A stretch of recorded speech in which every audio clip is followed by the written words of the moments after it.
and I want to just double down on this for everyone listening that wants more listings in the next 6 to 12 months. And I'd be looking at the long view. You got at least 90 days. Zillow had some data that came out that the average homeowner takes 2 to 3 months to decide if they're going to sell. It's about 40% of them. Only 10% take less than 30 days. So it's a big decision. And I just want to stress that seeing what people are selling their homes for has really gotten some homeowners excited. There was some data that came out that 25% of homeowners are considering making a move, according to Zillow.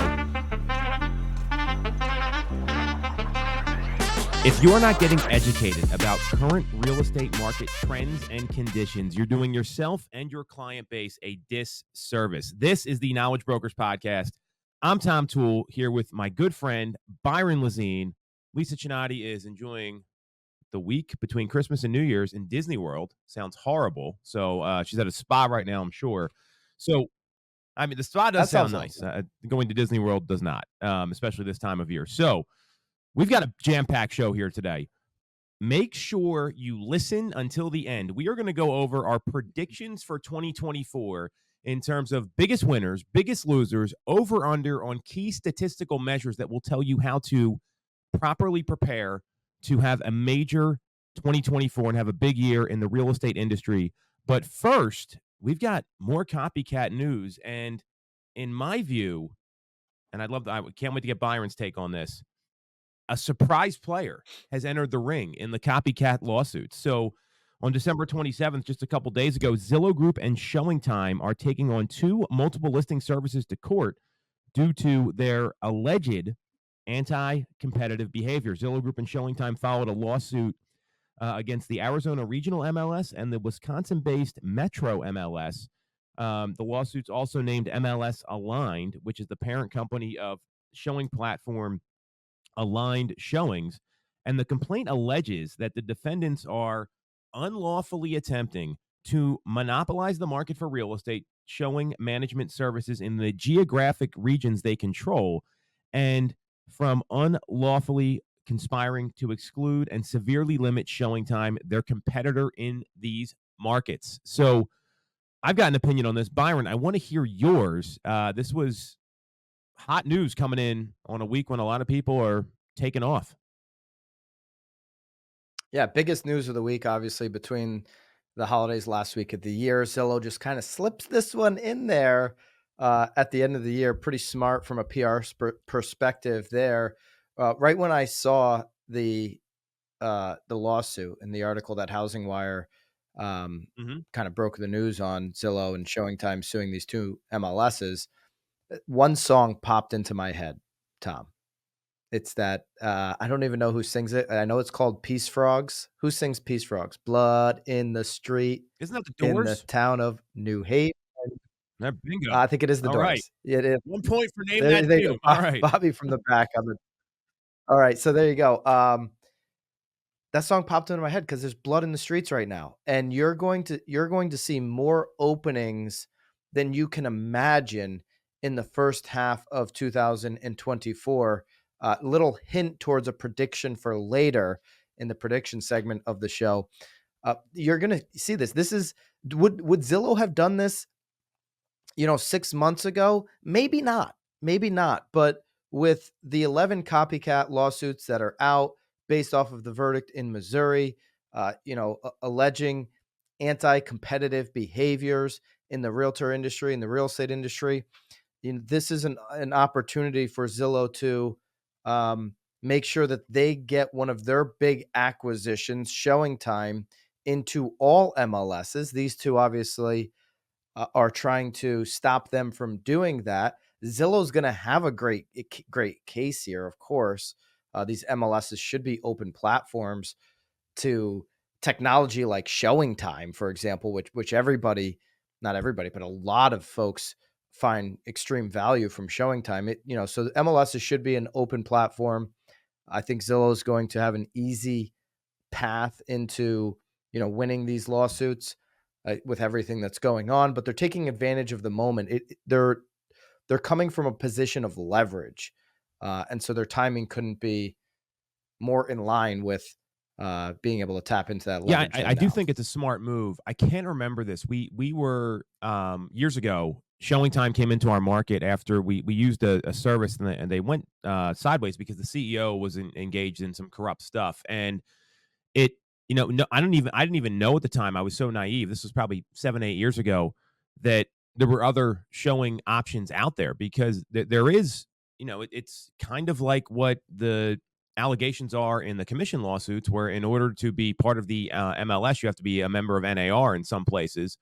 It's kind of the same thing. And I do agree. It should be an open platform. And, it makes you wonder what kind of arrangements they have with these people, with their co-marketing, how all that works. So um, I think it's a smart move by Zillow to protect their asset, to your point.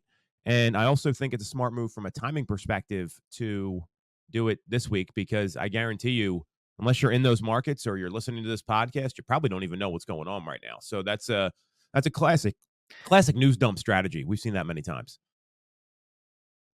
I mean, and the words they're using in presenting this lawsuit are going to resonate with everything going on. Unlawfully attempting to monopolize the market for real estate showing management, and that's what all this stuff is really about. Since 2021, it appears that this Arizona MLS has basically, in 2021, the MLS defendants and other MLSs joined together to create MLS Aligned, which acquired another showing management platform, which was rebranded as Aligned Showings. And really, since then, they've tried to keep ShowingTime out, is what this lawsuit is. These MLSs, when they go regional, I'm part of Bright, so that's the second largest besides the California MLS. I mean, when they go regional, they have some clout. I mean, you always see Bright in the news. Bright includes DC, it includes the Philadelphia area, parts of Jersey, Baltimore, Maryland. I mean, these are major markets here. So when they band together, and I don't know, do you remember this when we were at T360? They had this presentation. I forget who did it. It was one of the MLS CEOs, where they talked about like a national MLS and kind of how there's companies like this, where like KFC and Taco Bell roll up to that with like the General Mills companies. So there is something to them all banding together, and it looks like they, just from an outsider looking in, now they've joined MLS Aligned. It's the parent company. Well, it looks like they're kind of pushing their own platform here versus what Zillow has. I mean, that's what it appears to me as an outsider looking in. So I was listening to the All In podcast. I always listen to All In podcasts, which is, I think it's like 3 billionaires, and then Jason Calacanis. I don't know if he's a billionaire, but he's kind of like the moderator. Definitely wants to be a billionaire if he's not one. But these guys are all. Chamath was one of the first people in Facebook, and David Sachs is from the PayPal mafia. He's the Elon Musk guy. Anyways, none of them are really in the real estate industry. David Sachs is a commercial, has some commercial real estate experience, but none of them really outside of their world of technology and creating,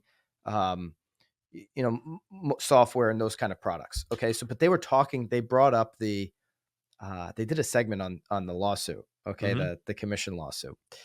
And some of the points that they made are, certain smart people, were valid points. And then some of the points really exposed how disconnected they were to our industry.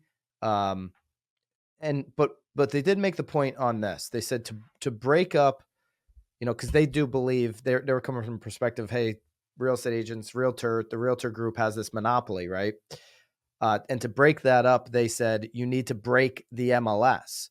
What they don't realize, this is where the lack of deep knowledge on the industry, they don't realize that when you say break the MLS, you're talking about almost 600, a little less today. There used to be over 900, over 1,000 just maybe 4 or 5 years ago. And then you've had a lot of consolidation in the MLSs, but still today you have somewhere between 500 and 600 MLSs across the country. You're going to continue to see consolidation. I think that number will get smaller, but it's not like there's one MLS, to your point, that, that it's like, oh, they're being anti-competitive. You have a fragmentation in this industry.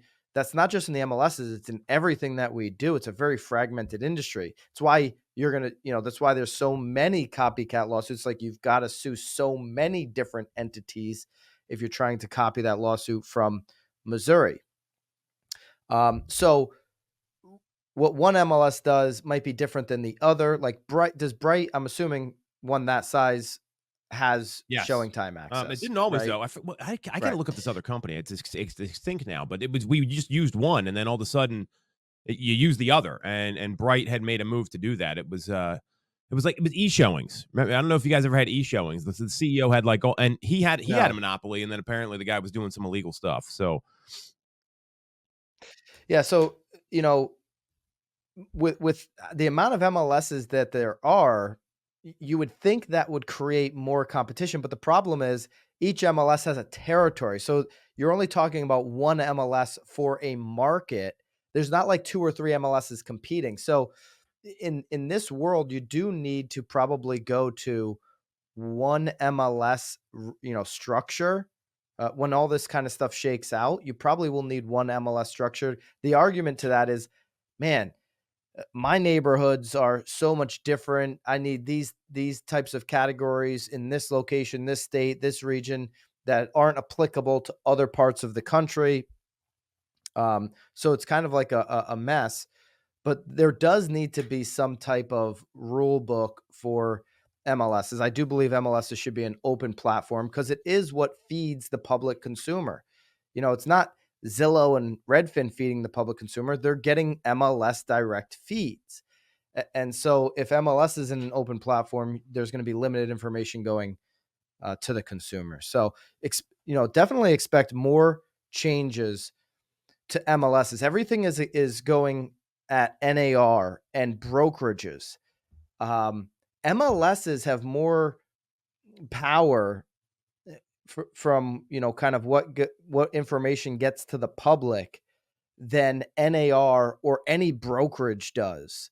They have substantial power because they are the direct feed of information from the marketplace, which they are, into the public to where people can access this information. So, it's interesting that there haven't been as many MLSs named in these lawsuits as there have been brokerages and NAR, which of course feed the MLSs. So maybe they're just yeah, I doing it mean, that way. so as soon as these commission lawsuits broke, I mean, I spoke with my attorney about it, and just doing your due diligence as a business owner, what's the exposure here? And the first thing he said is that the forced NAR membership attached to use of MLS was the issue that he saw, and that's kind of in line with NAR's clear cooperation rule, which I think that's one of the concerns here is you have to put a listing in the MLS. Well, Byron, you're selling your house. What if you want to sell it privately? Now you got to follow rules of a trade association, so you can't use the professional to help you. I mean, this is where some of these things come up. And if you recall the Rex lawsuit versus Zillow,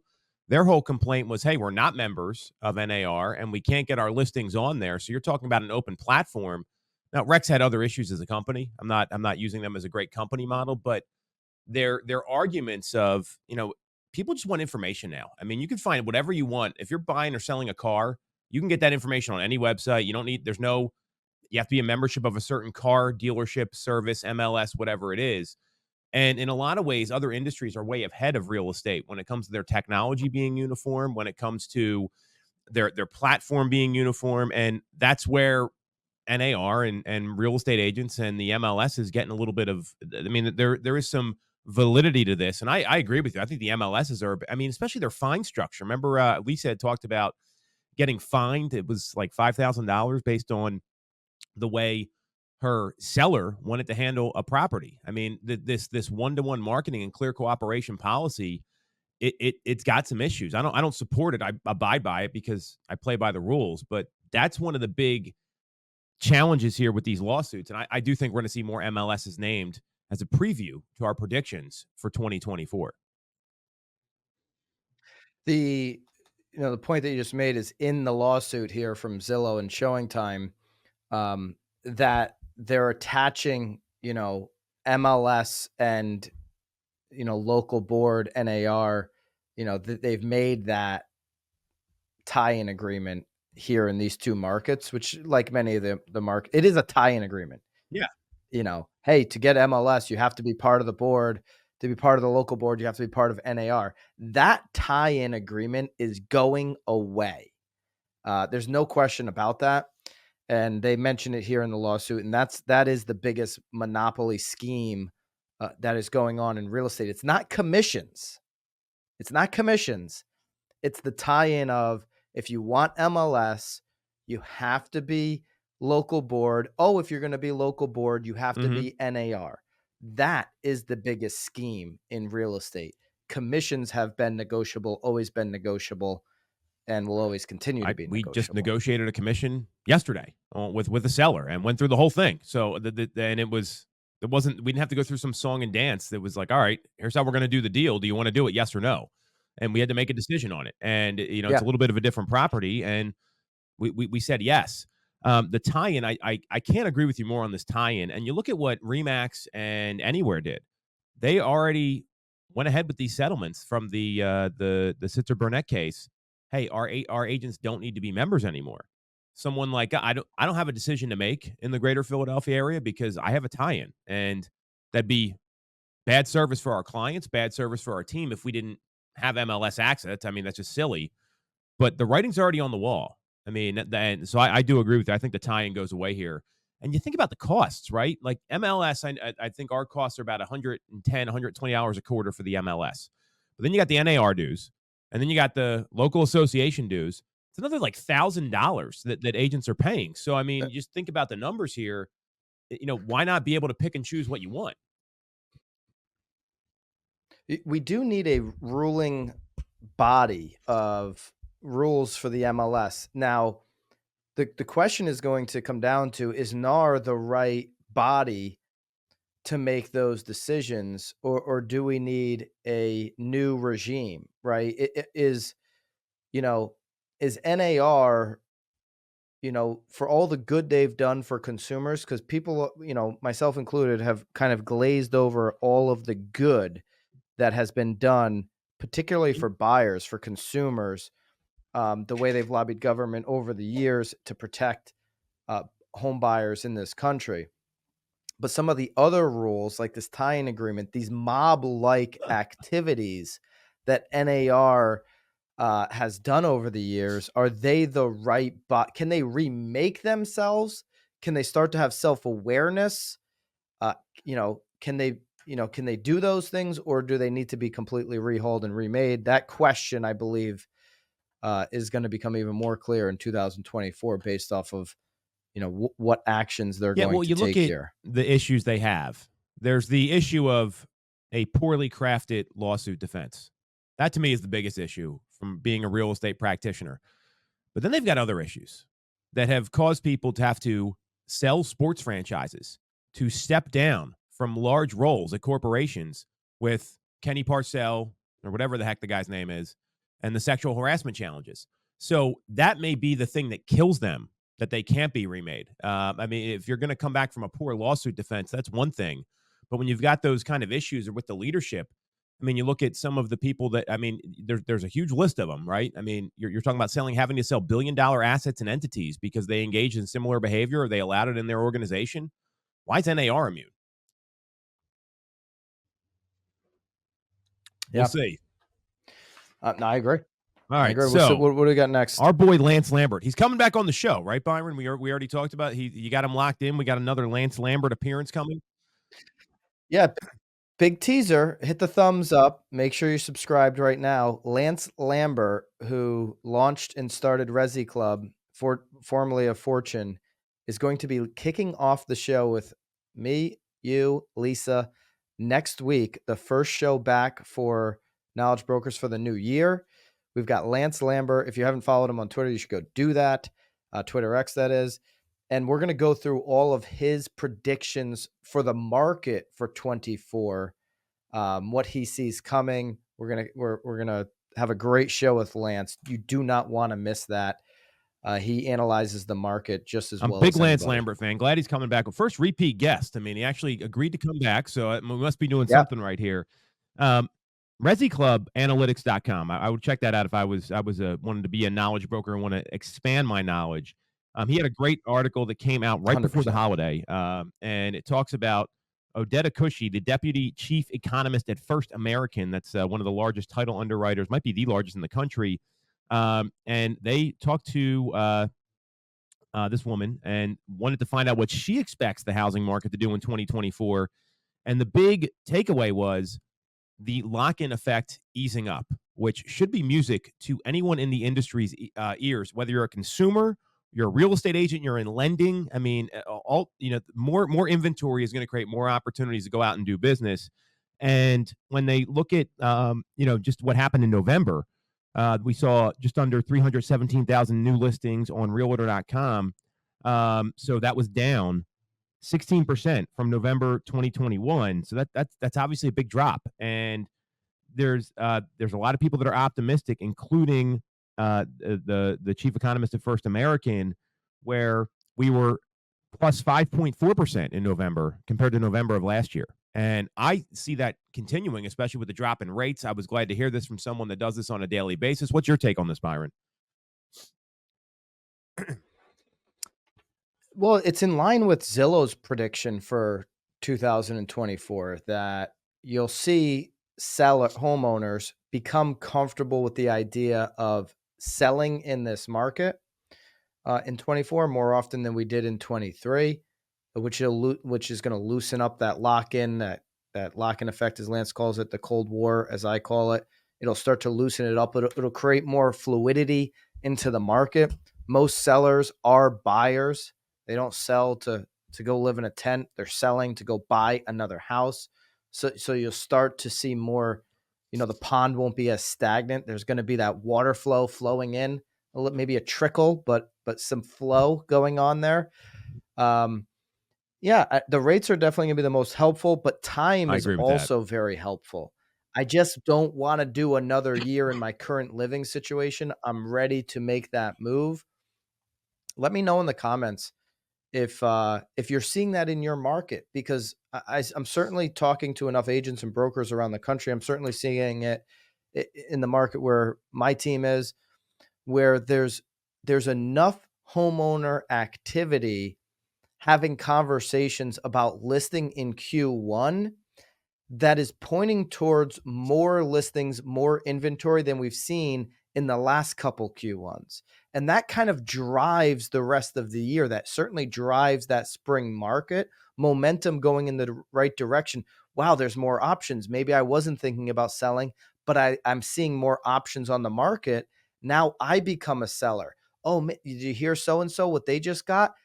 Maybe we should do it. And the knowledge brokers that are having the right conversations might actually be able to advance some of those thoughts into 24 that maybe, weren't going to happen until later or 2025. So yeah, I'm in agreement. I think the rates, I think time, I think if we get momentum going into the first quarter, you'll see this loosen up.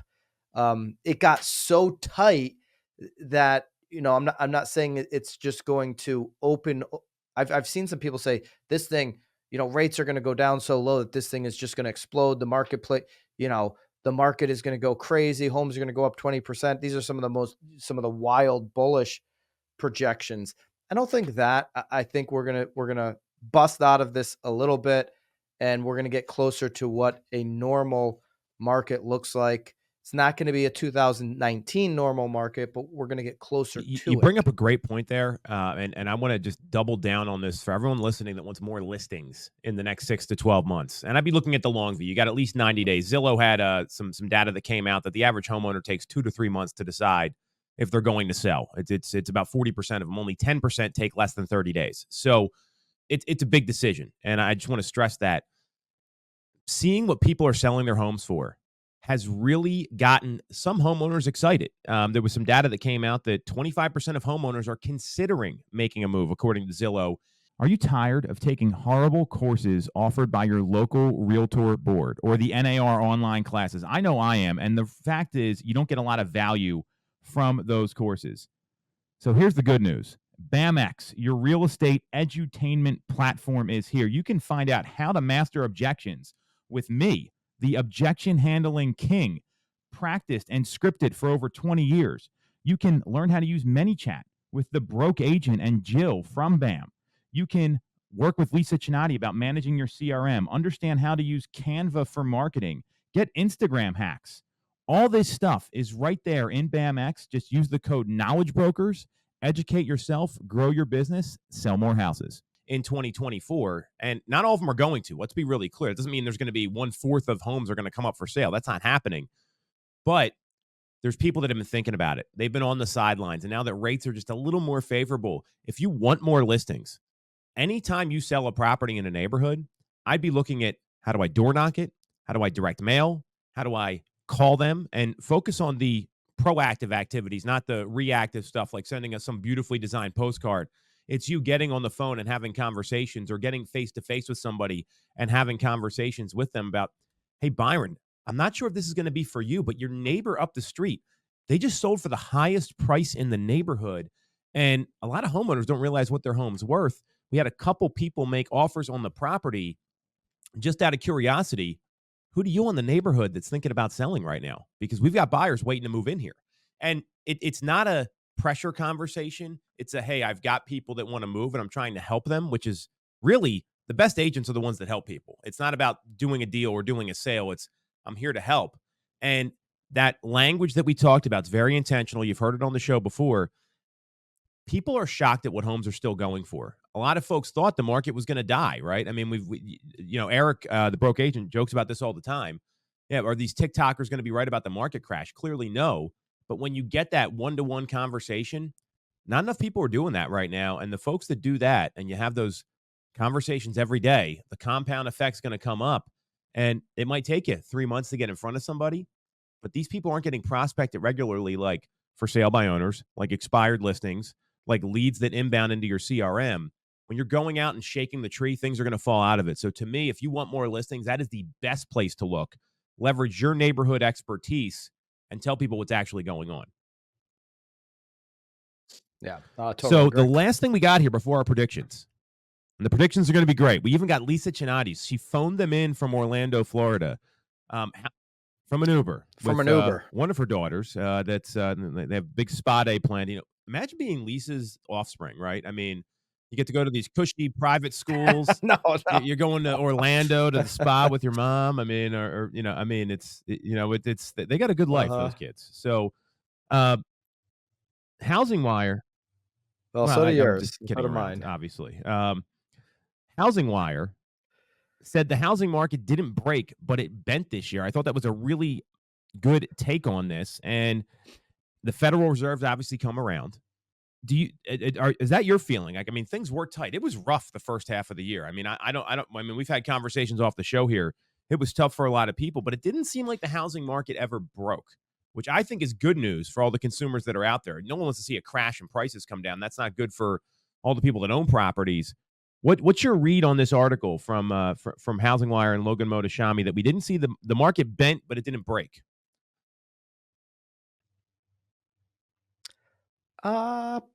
I don't know if I totally agree.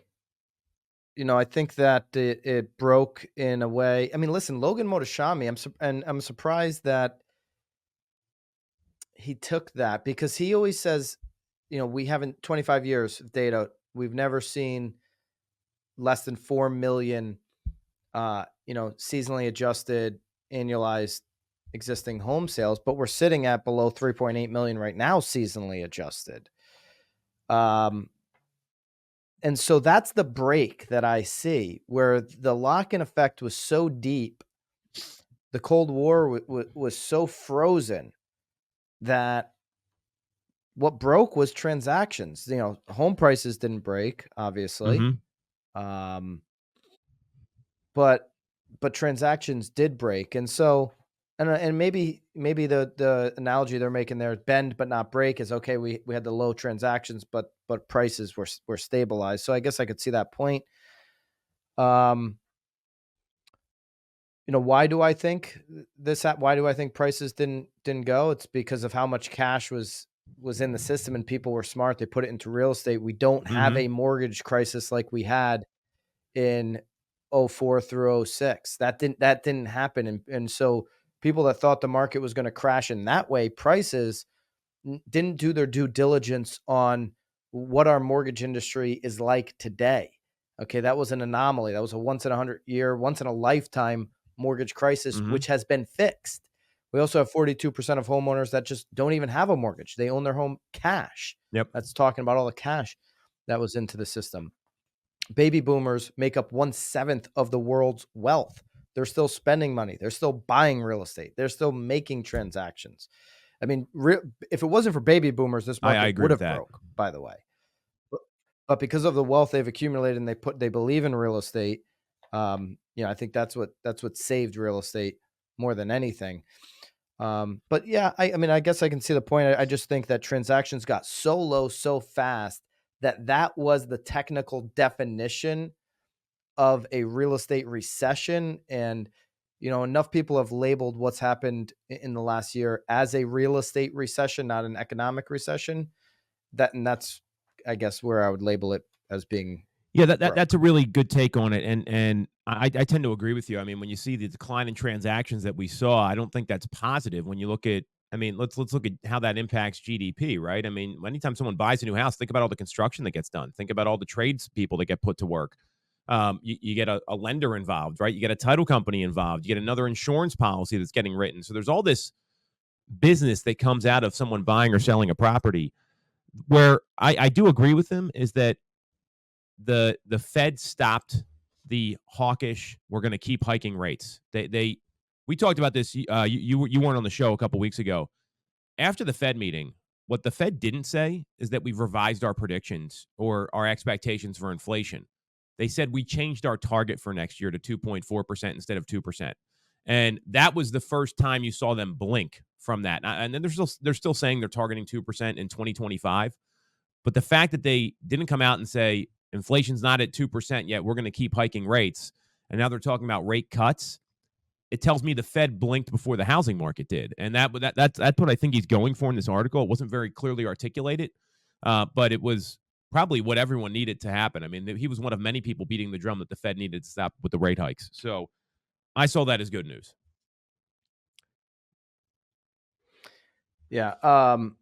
The other thing that you're talking about, the impact of GDP, you've seen that now, which has helped the Fed, in the fight against inflation. You've seen less people buying furniture, less people buying building supplies. It's also helping inflation. So the Fed's goal was to break the housing market.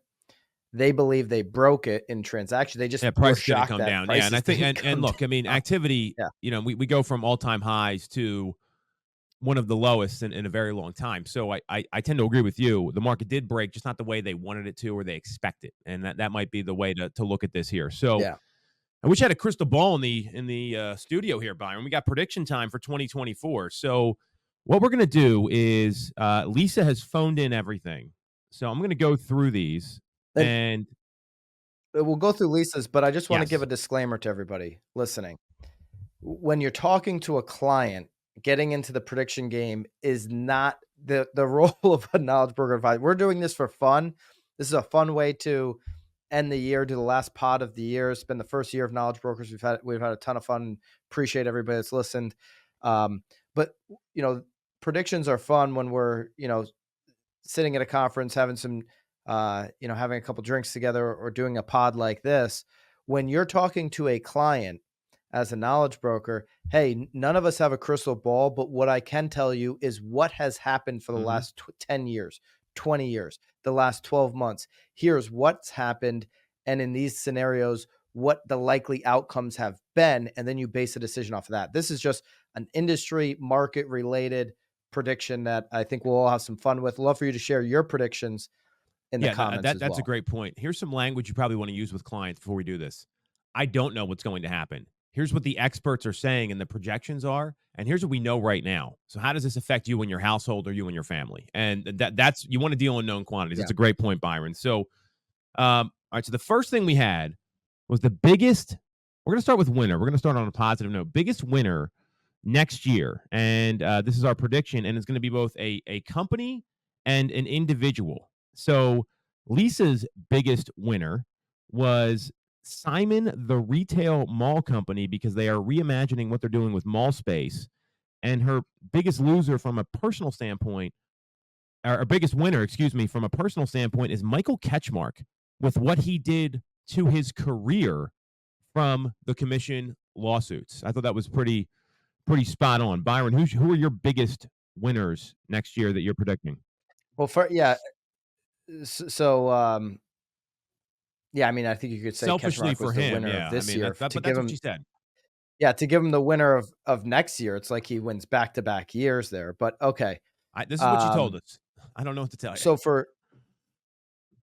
No, I got you. It's Lisa's projection. We're gonna go back next year and see Right. who's hit the nail on the head here. All right, so I'll start with biggest winner for company. Um, this year I have in 2024 I've got Zillow.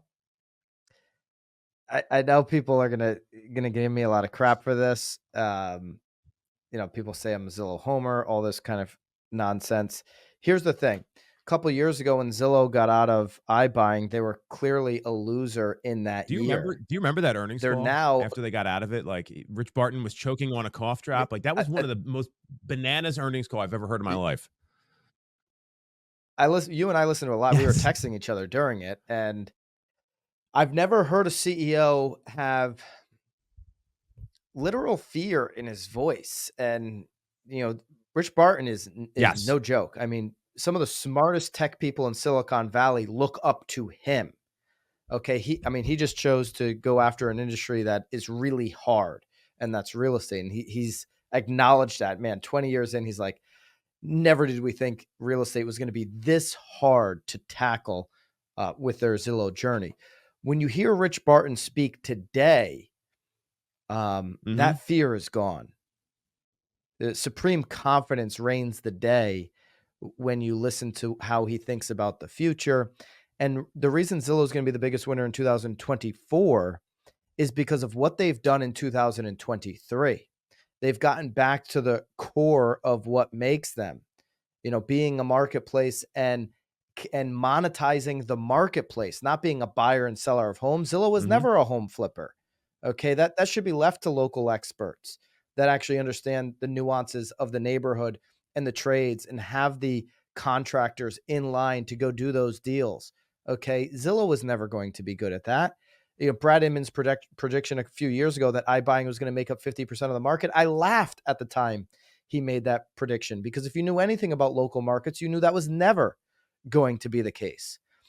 But Zillow's going to be the big winner in 24 because they got back to their core, and they do have the biggest portal, which isn't going to change in 2024. Maybe it changes in the future, but it won't change in 2024 for online traffic of buyers and sellers. And because they're only focused on monetizing that is why they'll be the biggest winner. They're going to do more home loans. You're going to see more Zillow home loans. They just bought Follow Up Boss, which is it's the all class CRM in real estate. There's nothing better. It was a great move for them. The moves they're making speak to their core and not to these outlier activities that they're not good at. So I think no matter what happens with commissions, and I said Zillow was a big winner with the commission lawsuit, everything that's going on right now continues to favor Zillow dominance as a brand, the most known, the most well-known brand for consumers in the industry. So Zillow, big winner for company. My big winner personal is counter the Zillow prediction for company. I've got Andy Ooh. Florence as my biggest personal winner, CEO of CoStar. Reason being, he's been around 30 years. If you're a commercial real estate agent, you're like, Andy Florence, he's always a winner. Dude, all he does is win, win, win. And Homes.com, the acquisition from CoStar, is going head to head with Zillow, right? They're going to end up being in a dogfight. The reason I've got Andy Florence as the winner is you'd be shocked, Tom, how many people in residential real estate still don't know who this cat is. They have 3.5 times market cap of Zillow. It's incredible that there are still residential agents that you say Andy Florence, like who? The pod I did with on the Real Word, where we didn't write it. We read Andy Florence's letter about, that he was talking about Realtor.com. They had a little thing back and forth at NAR. The amount of people that have said to me from that, man, I never knew who Andy Florence was eye-opening to me. It was shocking to me.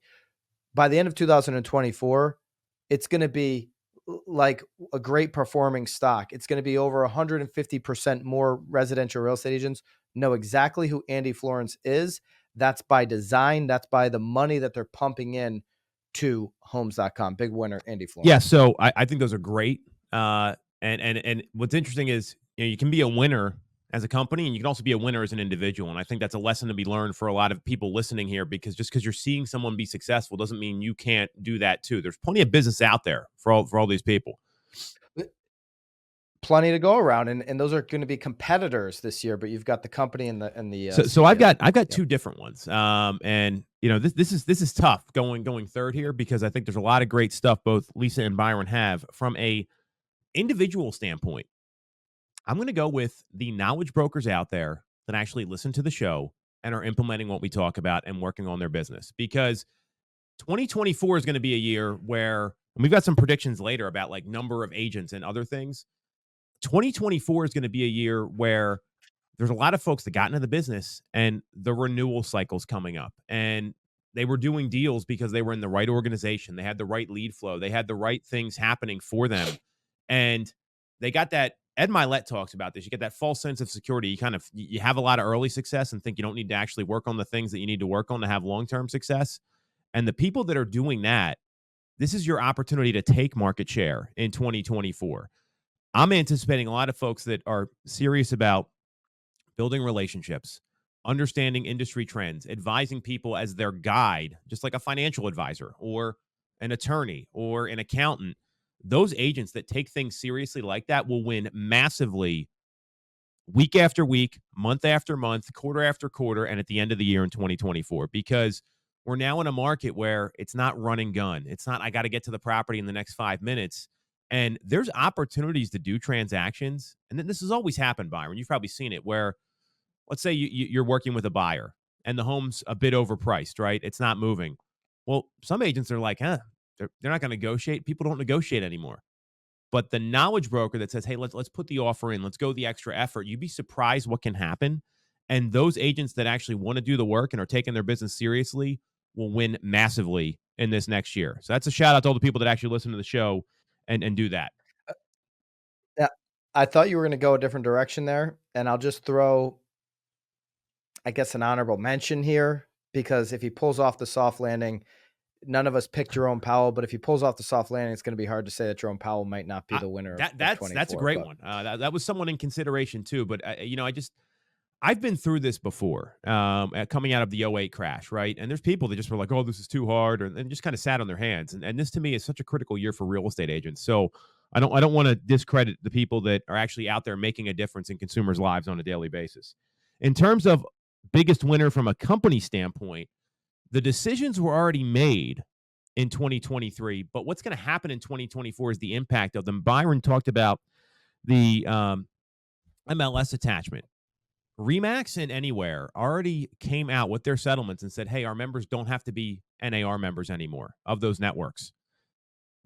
If this MLS detachment actually happens, there's going to be some momentum behind that. Remember, most of real estate agents are women right now, and to have to be attached to an organization that has an alleged culture of tolerance when it comes to sexual harassment, that's a real challenge. So I see those companies as, hey, we got ahead of it. We had to pay some money.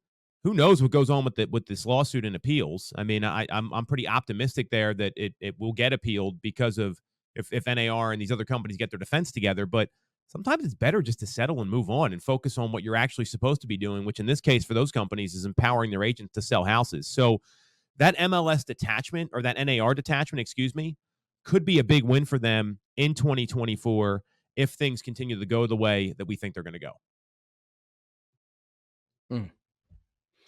Losers. All right. Talk losers. So here, let's give Lisa's last. We both know what they are.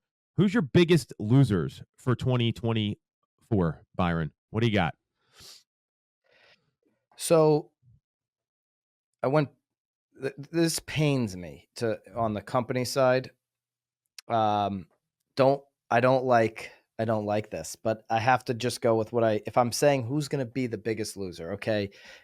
NAR is an easy choice, but I think they were the biggest loser of 23. No, and I think they'll be the biggest loser of 25 when they completely get dismantled. I just think they're going to exist for the entire year of 24. So that's kind of like a win for them. I also, considered Open Door. I think Open Door ends up, they don't really have a place anymore, so, but then I think their partnership with Zillow, if Zillow can capitalize on that, Zillow's going to, be able to breathe some life or just acquire them. The biggest loser I have, and it pains me to say this, and I really highly respect the team over there, and I love a lot of folks at Realtor.com, but I do have Realtor.com as the biggest loser for a couple of different reasons. Speaking of my biggest winner personally, Andy Florence, Homes.com, the amount of money they're pumping in to Homes.com is creating a competitive disadvantage for Realtor.com. Realtor.com has, said that they've got all of these different content platforms that are, they're able to use to their advantage to engage buyers and sellers, but yet one of their content platforms, Wall Street Journal, has been the most, boisterous against realtors in the last 6 months. So that's not why they're the biggest loser. They're the biggest loser because you've got Pepsi, Coke. You've got two big companies in every venue, not typically three. And, Zillow's not going anywhere. I think Homes.com is taking that number 2 seed they're pumping so much money in to Homes.com, and they have so much money. Now, Realtor.com was at the table with CoStar to be bought out. I think they're going to be forced to go back to the table at about half of the valuation that they were considering before, which is going to put them in a really bad spot. And the other issue that Realtor.com has is their name. Great point. Is the name Realtor with all the issues with NAR. So love Realtor.com. Love what they stand for. If Realtor.com and NAR have nothing to do with each other. So if you know what they currently stand for and the people that are there working, you want to believe and you want to root, and I will be rooting for Realtor.com. I just think everything is stacked up against them. Biggest loser for me, this is a fairly easy pick. CEO of EXP, Glenn Sanford. I've seen one interaction between Glenn Sanford and Byron, and it was one of the most awkward things I've ever seen in my life. And not because of Byron, by the way. Not a shot. Listen, Glenn Sanford has been named as a defendant in sex trafficking lawsuit, sexual harassment lawsuit. Real Deal covered that sexual harassment one just recently. That story has not gone away. It's only gotten bigger. EXP has also been, in any market you talk to a real estate recruiter, hey, what's your easiest target right now? It's EXP agents. The cloud has vulnerabilities in a market where you're seeing agent count declining.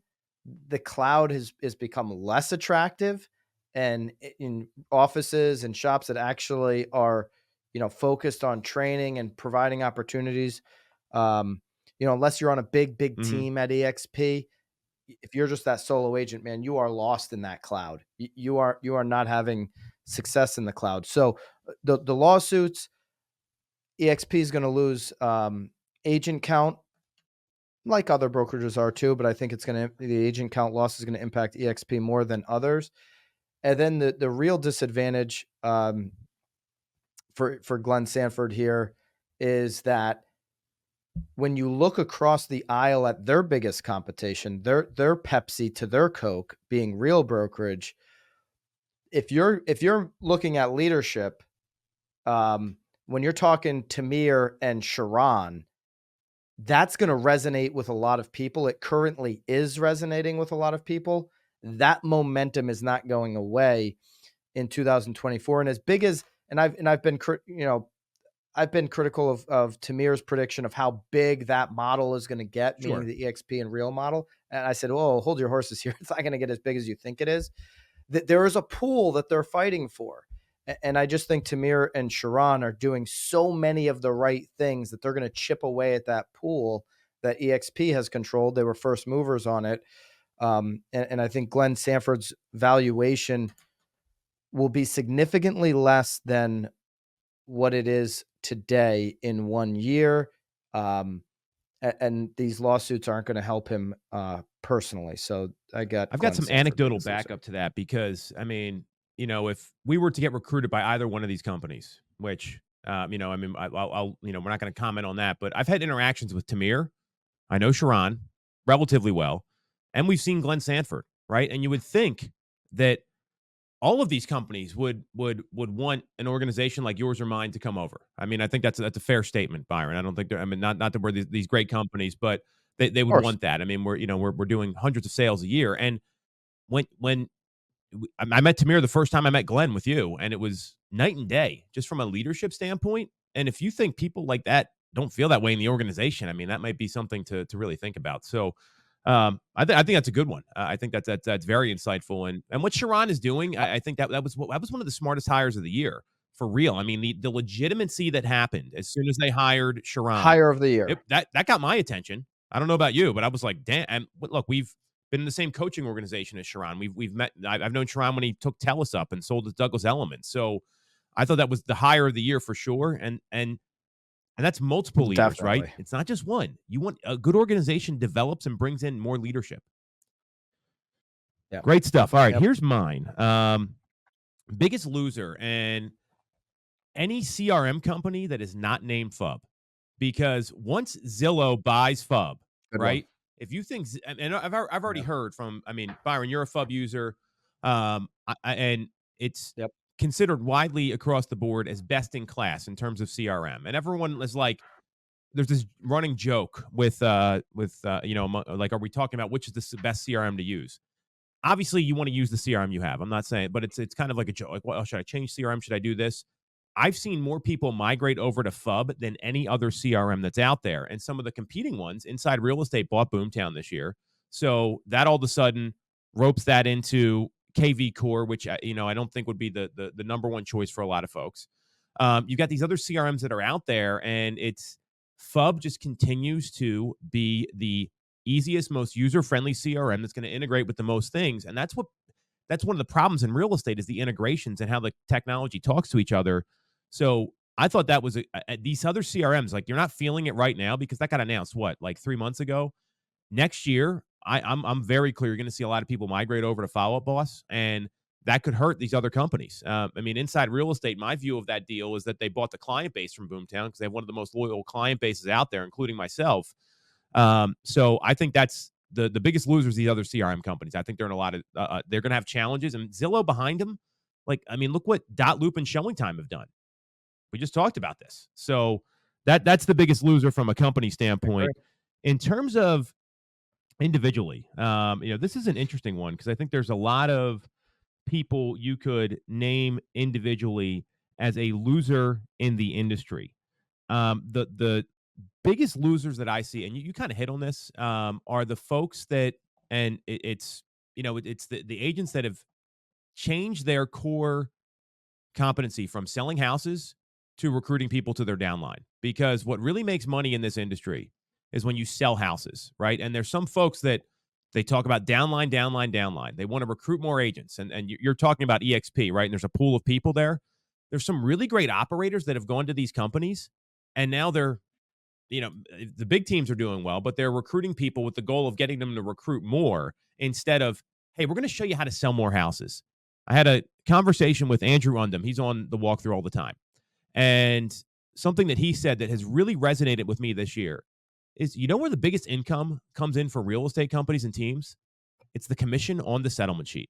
That's where the money is at. And the more you make there, the more revenue you're going to have for your company. And there's too many agents that have gone away from the core competency in real estate. It's a good to great philosophy. Selling houses, right? In a market that's down, recruiting agents, that can, but you got to recruit a lot of agents to really make that happen.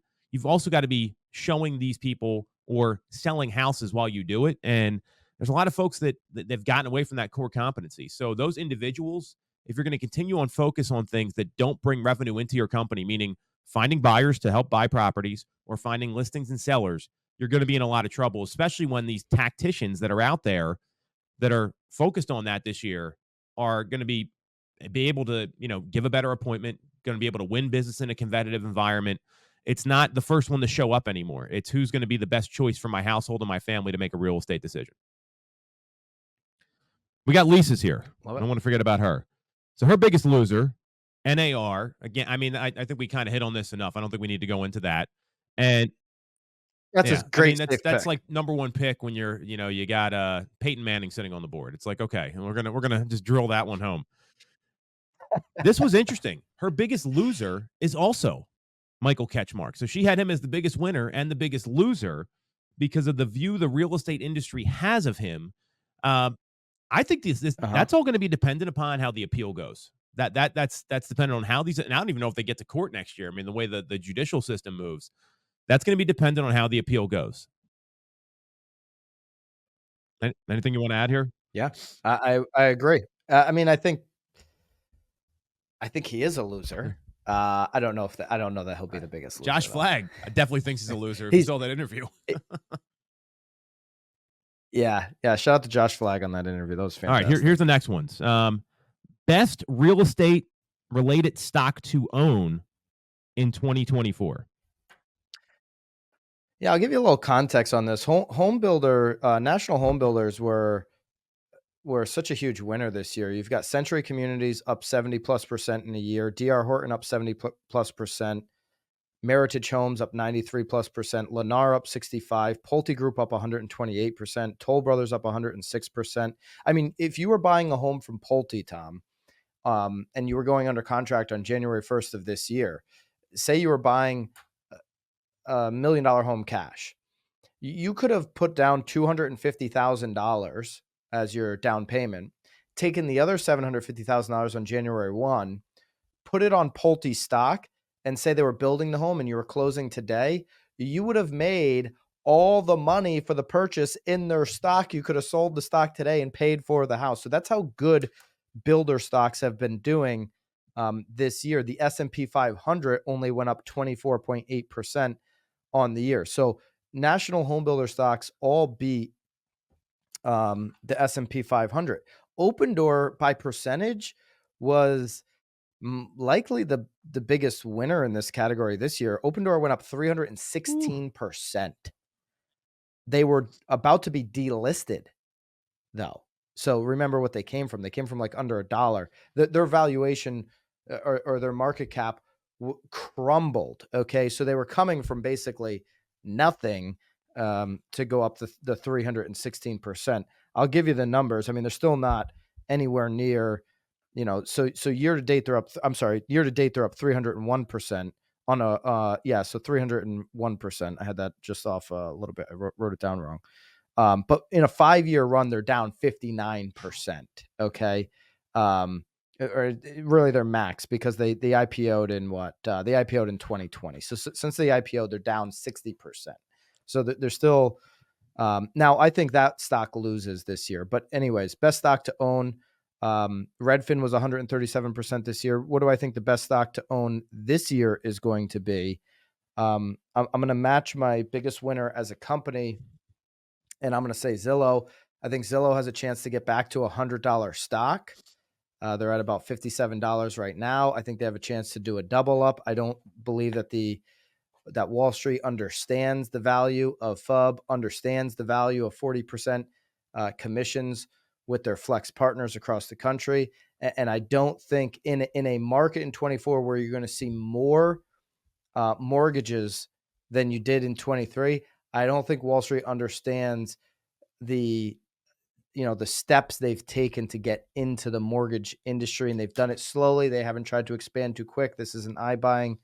I've got Zillow as the best stock to own and hold through 2020. That was my pick. So this is what happens when you get a lot of. We didn't prep for this. We just went over the questions. Lisa went with CoStar, which I think is in line with some of the stuff that now the amount of money that they're pumping into this. Although, I don't know what CoStar did last year, but that was where she came up with. So CoStar went up 13%, just over 13% year to date. CoStar is the safest pick. I'm sorry, CoStar went just under 13% year to date.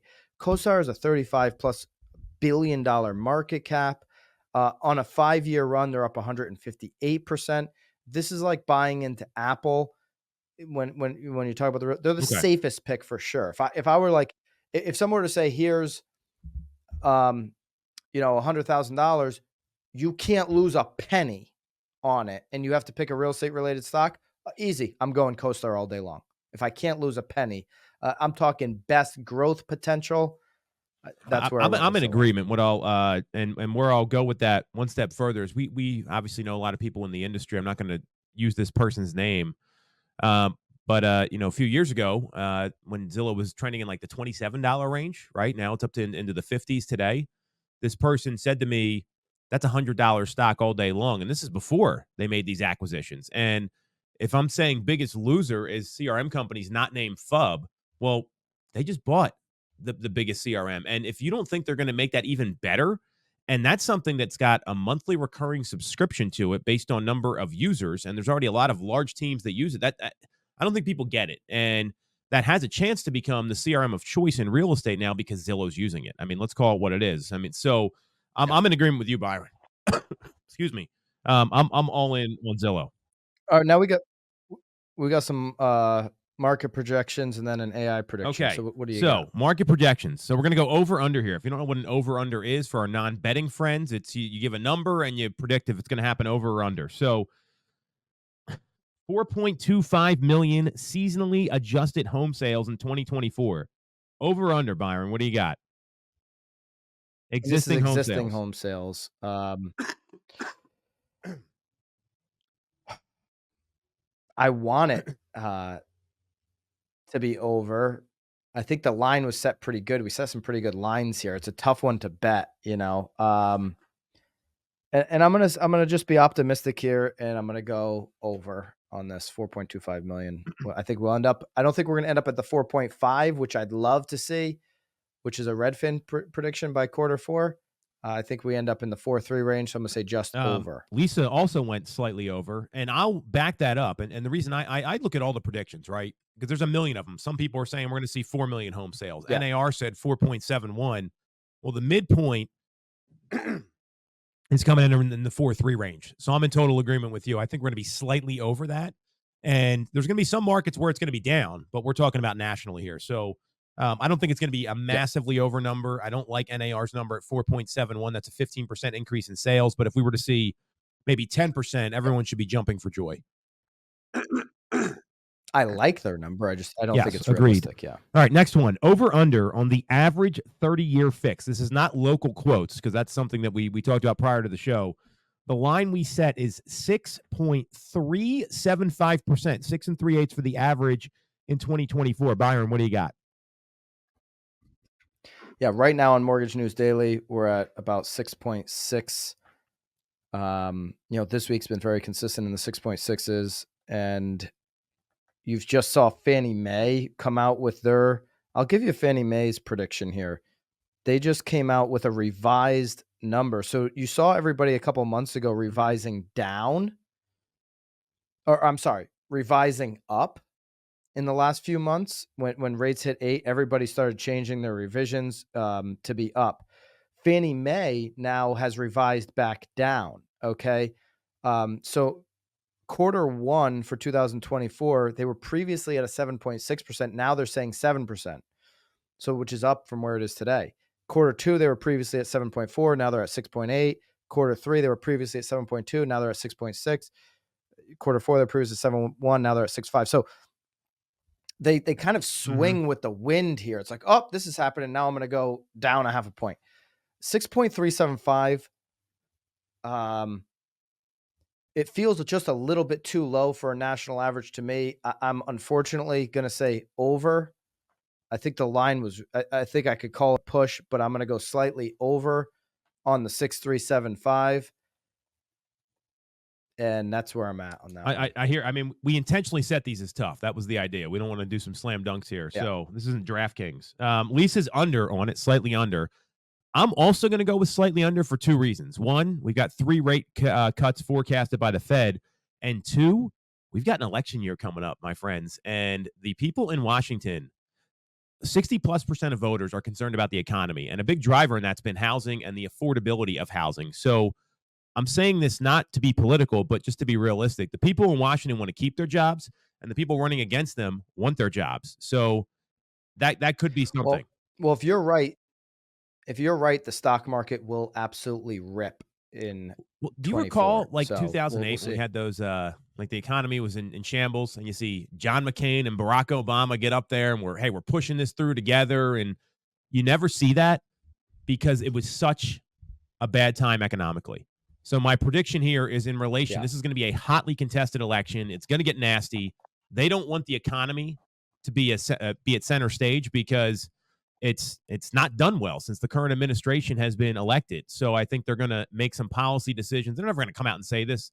This is just my knowledge of politics, and all politicians pretty much lie to your face. Okay. So there we go. Over under on commission lawsuits, 50.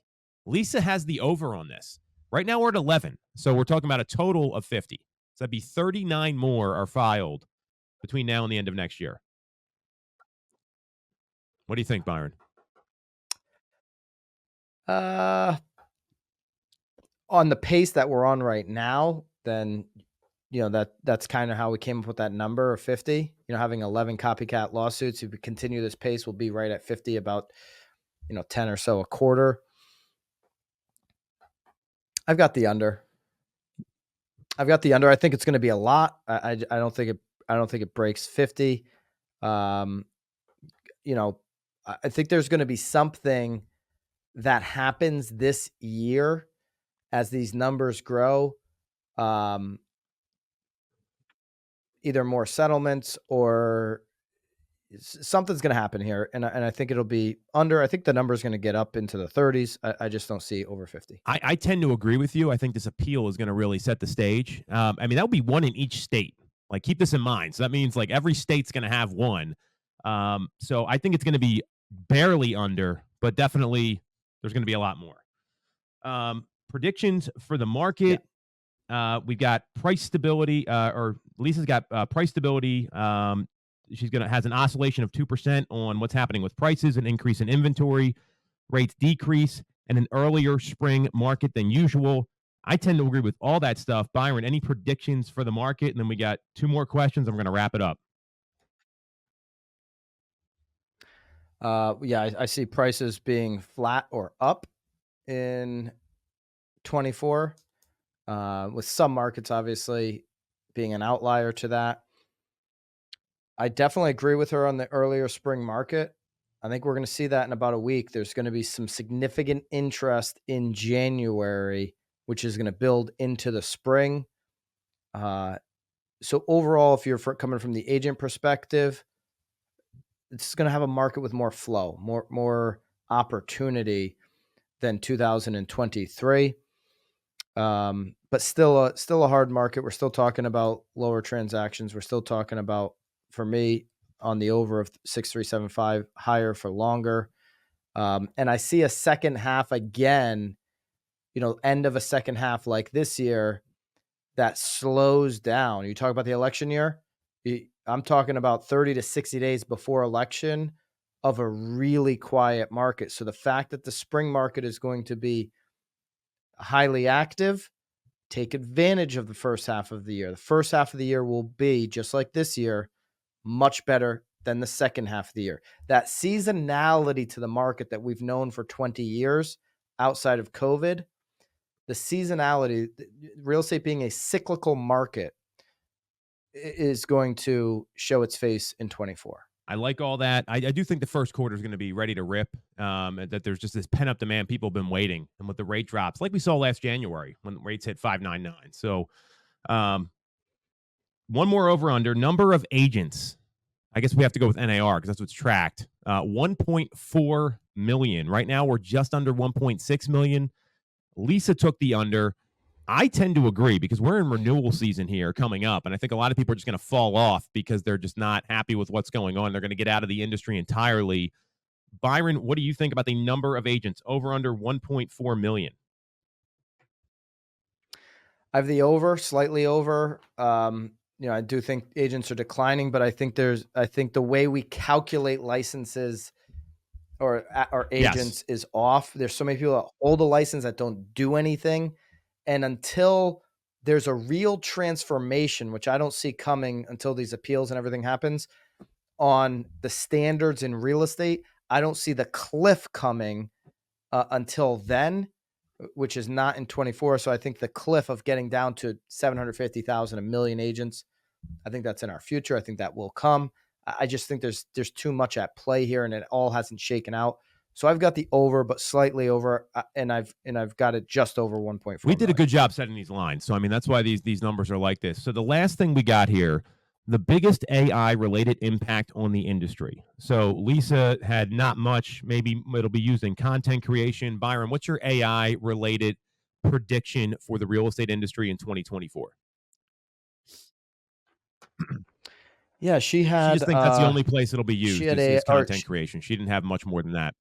had content, which was a good pick. Let's go over 23. Where has it made its biggest impact? People thought, calls, call centers it was going to have a big impact. I think we're a little bit away from that. We've seen some tests on that. Lisa's tested it too. She could even speak better to it than we could. I think we're probably still a little further away from that. Certainly ChatGPT, that's more, I guess, content creation or back end operationally or kind of replacing search. What other impacts have we really seen? Maybe, I think about some of the tools of, feeding people properly. Real Scout, for example, has some great AI generative capabilities. The biggest impact for me in 24, I don't know. I do like Lisa's content play. I'm gonna go no impact, which is crazy because AI is everything. I just, real estate still has so much other things on the plate here. There's some stuff coming with Zillow. I guess I'll go with this. Biggest AI impact is going to be in the search, real estate search category. But that's going to be a Zillow thing. That's going to be, companies like Real Scout where they're helping consumers search to be a little bit more interactive and engaging. I think that's a good one. I mean, imagine if some of these, we talk about CRMs and stuff like that, if they could have, more intuitive search, or if they were able to, like, hey, I saw you looked at this. How about you check out this? Kind of like when you're shopping online, right? They do the same thing. So that's a pretty interesting one. My initial prediction was the people that are smart are actually going to use it, the practitioners, because it is a time saver. And where I see it being used is that some agents are like, what am I going to use it for? And, ChatGPT has become a lot more functional with the ability to look at like documents and analyze things. So the people that use that as an assistant, and they're going to save a heck of a lot of time. And I think that there are ways to use that in real estate. We've transcribed recorded calls and analyzed them about what worked well and what didn't. And that became a great training platform for our team. Recently, we had a Taiwanese proof of funds that nobody could read, and we uploaded it into ChatGPT, and they said this is legitimate, and here's the translation. So I look at it as I was shocked that I just was like, hey, let's give it a shot. The agents that use this as like a virtual assistant, I think, are the ones that are going to save a lot of time, because there's a lot of things that can be done to really make yourself more efficient. And if you think about it, hey, do I need a person to do this, or could ChatGPT do it? You can save money on staffing. You can become more efficient, more effective, focus on income producing activities. So that to me is probably the biggest impact. But it's going to take people being proactive. And unfortunately, we're in an archaic industry where they do things a certain way because that's how they've always done them. So I think that there's an opportunity here for some disruption with AI. Yeah. Yep. This might be the longest show we ever did, Byron. Good. Yeah. We'll see. We'll see next year who's got the most right and who's got the most wrong when we do our end of the year show. We're heading into 2024 with year 2 of Knowledge Brokers Pod. Love for you to subscribe to the channel if you haven't done so already. If you listen on Apple, please, or even if you listen on YouTube, go over to Apple and leave us a 5-star review. And we're going to have some big things planned in 24. There's going to be more guests coming on. We're kicking off the year with Lance Lambert, a real estate analyst, who's a great follow on Twitter X. And we're going to have more of those in 2024. So can't wait to build on year 2 with everybody. And thank you for listening. Tom? Happy New Year. Subscribe and listen. See you guys in 25 or 24. I'm way ahead of myself here. Happy New Year.